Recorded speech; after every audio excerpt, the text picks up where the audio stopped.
Assalamualaikum. Halo, ini Bu Ana. Hari ini kita akan membuat biodata. Selamat belajar ya.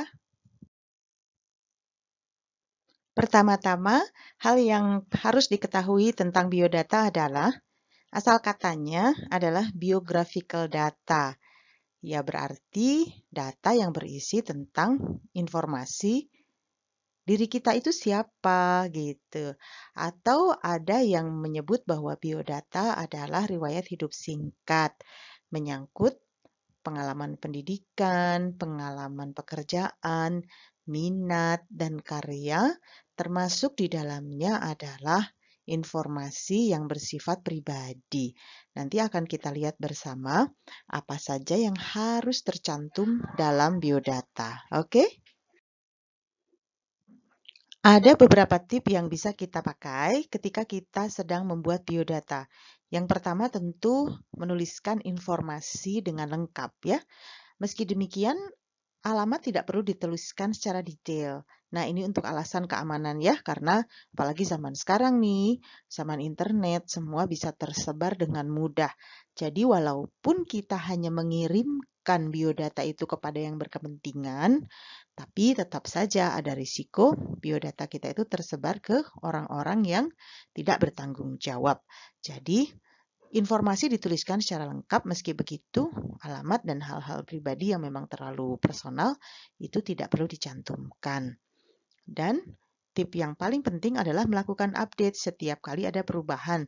Misalnya, saat membuat biodata kita ini masih sekolah di SMP, terus sudah pindah ke SMA. Nah, itu harus diupdate. Sudah lulus SMA, itu juga nanti harus diupdate juga. Jadi yang disebut biodata itu adalah data yang selalu diperbarui begitu ada perubahan. Secara umum, jenis biodata ada dua jenis ya. Yang pertama adalah biodata yang konvensional dan biodata yang bersifat naratif atau narasi. Kita akan bahas satu demi satu. Untuk biodata yang konvensional, bentuknya biasanya seperti yang dilihat di contoh. Jadi ada urut-urutan nama, tempat tanggal lahir, alamat, kegiatan, sekolah, dan sebagainya.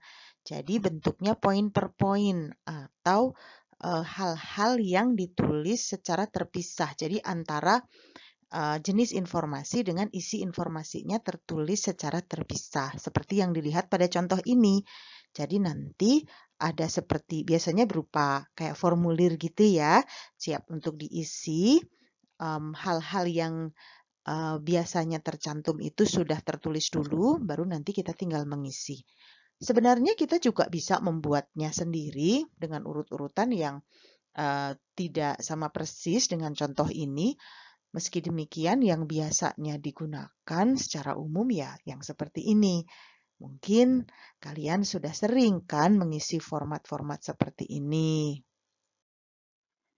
Jenis biodata berikutnya adalah narasi atau naratif. Namanya juga narasi.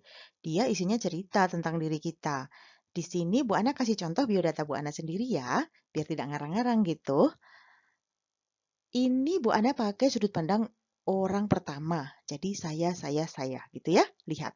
Nama saya Ana Farida, biasa dipanggil Ana. Menjadi ibu dari 4 anak tidak membuat saya berhenti belajar. Sekarang saya menjadi pengajar bahasa Indonesia di SMA Plus Matahari dan seterusnya saya. Seandainya Bu Ana pengen menggunakan sudut pandang orang ketiga juga bisa.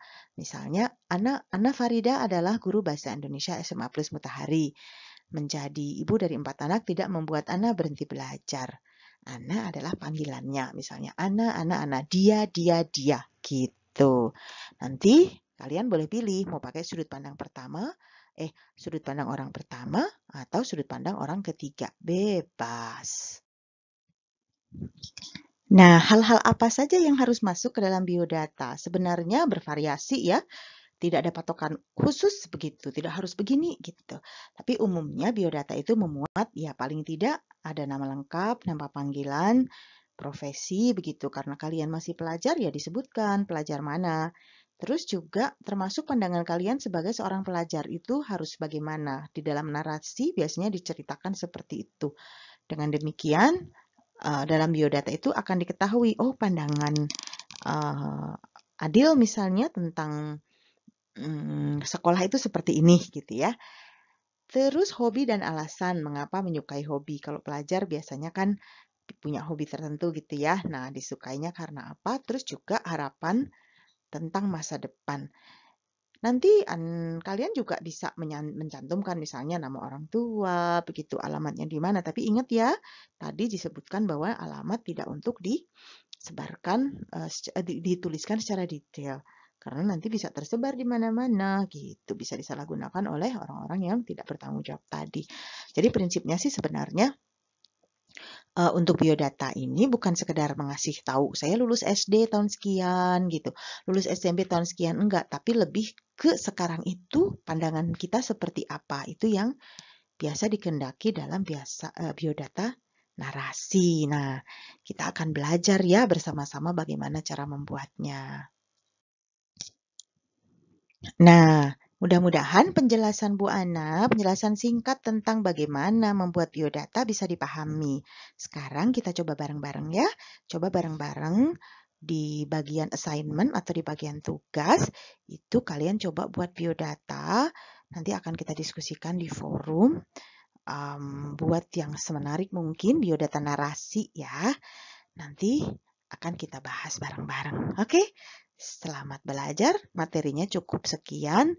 Boleh sekalian menuju ke tugas. Sip, ditunggu.